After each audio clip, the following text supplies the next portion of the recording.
the one is being us, so we are the group three. We talk about the projectile motion.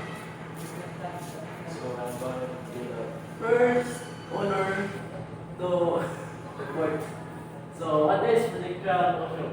Projectile motion is fundamental concept in physics that is describes the motion of objects thrown or projected into the air, subject only to the force of gravity. It is characterized by two independent motions, which is the horizontal motion and the constant velocity, and vertical motion under the influence of gravity. Understanding projectile motion is essential in various such as physics, engineering, sports, and military applications. So the main concepts of projectile motion is we have initial velocity is the velocity at which the projectile is launched. So, it times ano? Go. Go. Since Vx equals initial velocity is 15 meters per second, so 15 meters per second times. So nakuha naman tag times. So 2.02 seconds. Then the answer is balik. Point. Kapkat liban.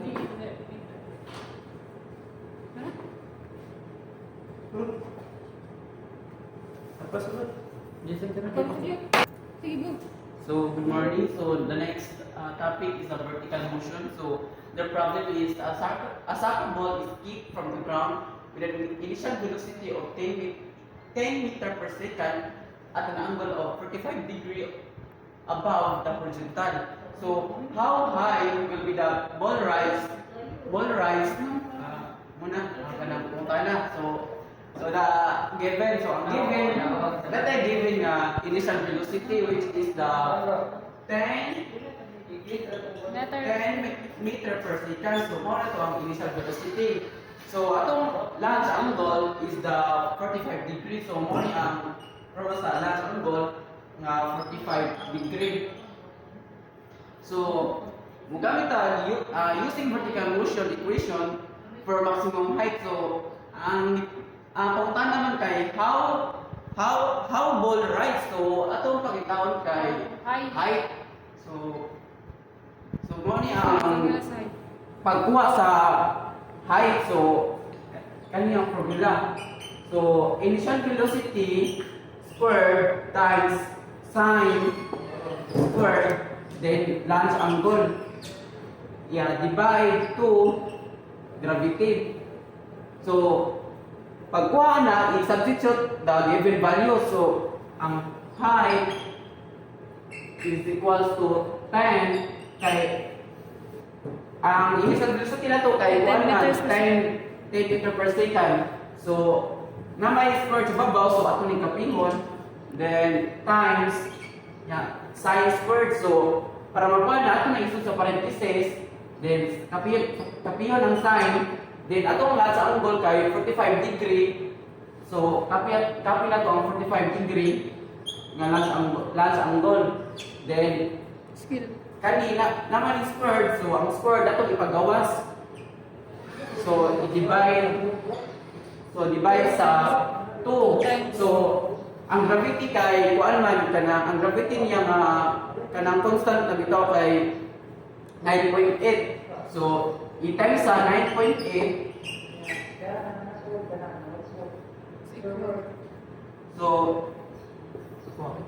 So kanay 10 squared man. 10 squared. So ang answer na kay 100 times ang kung gamit ang calcio, ang magawas na kay 0.7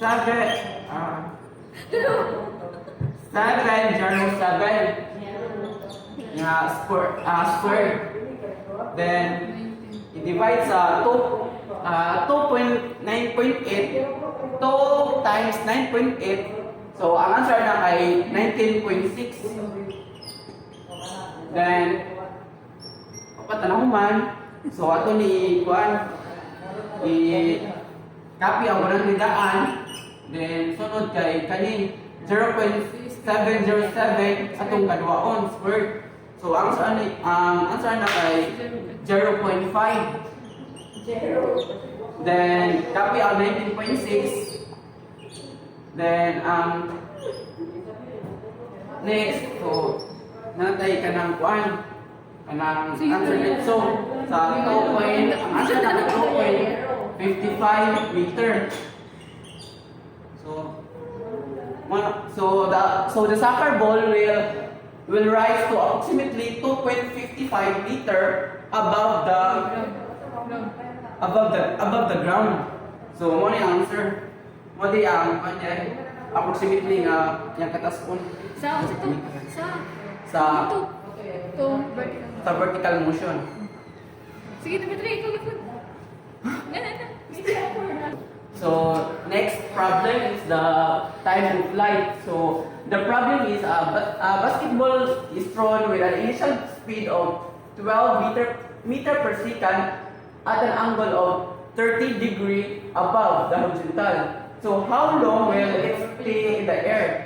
So the solution. So natay initial velocity na kanang 12 meter per second. So atong launch angle is 30 degree. So kung pangitaon niya kay use kanang time of flight equation man, so ang formula ana ay t time is 2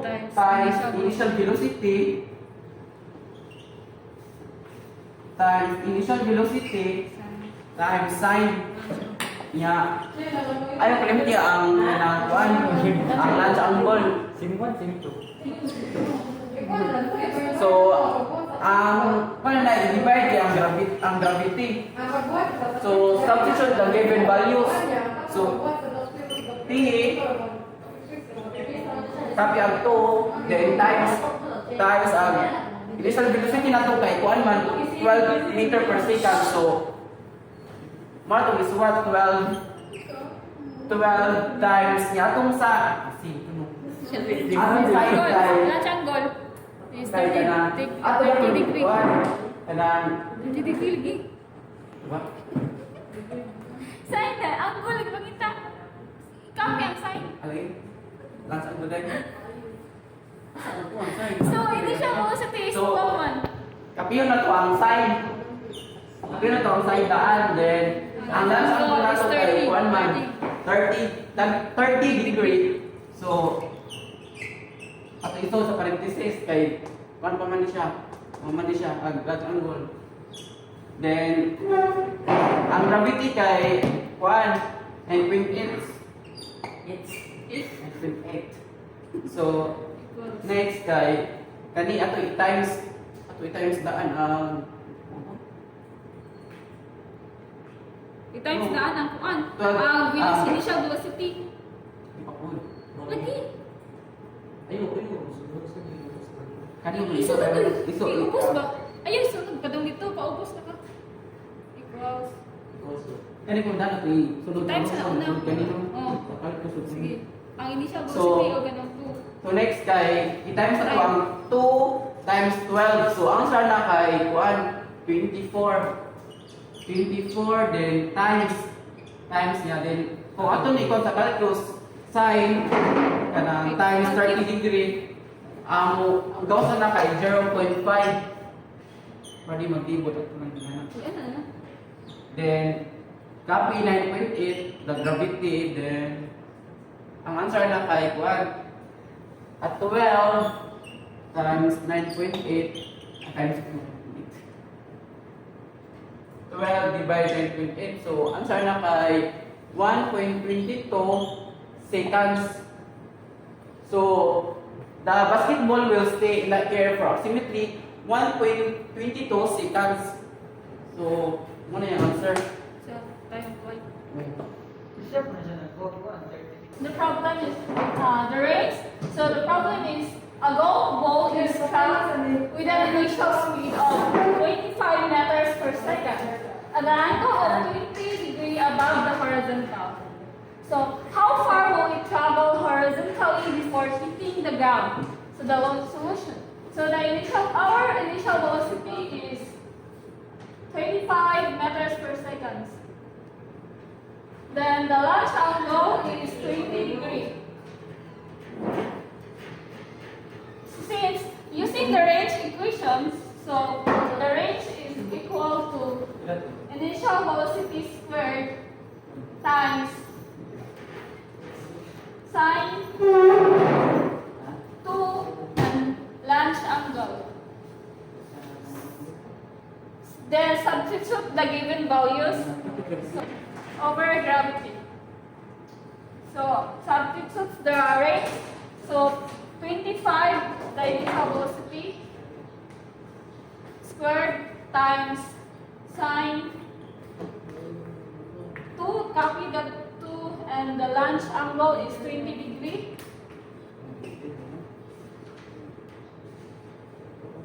Over gravity is 9.8. Then, pata na human.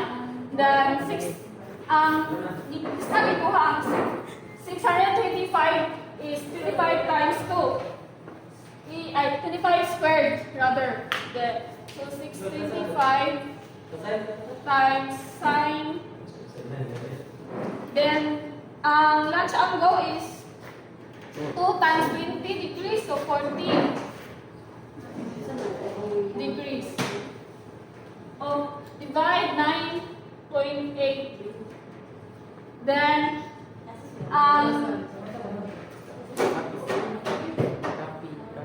copy na to. 625 times 0. So, sine kay 40. So, 0.6428 over 9.8. Then, ang answer is, so 625 times 0.6428 is equal to 401.75 over 9.8 gravity. Then the answer is, i-divide mo na siya. 401.75 divided 9.8 is the answer is 44.95 meters.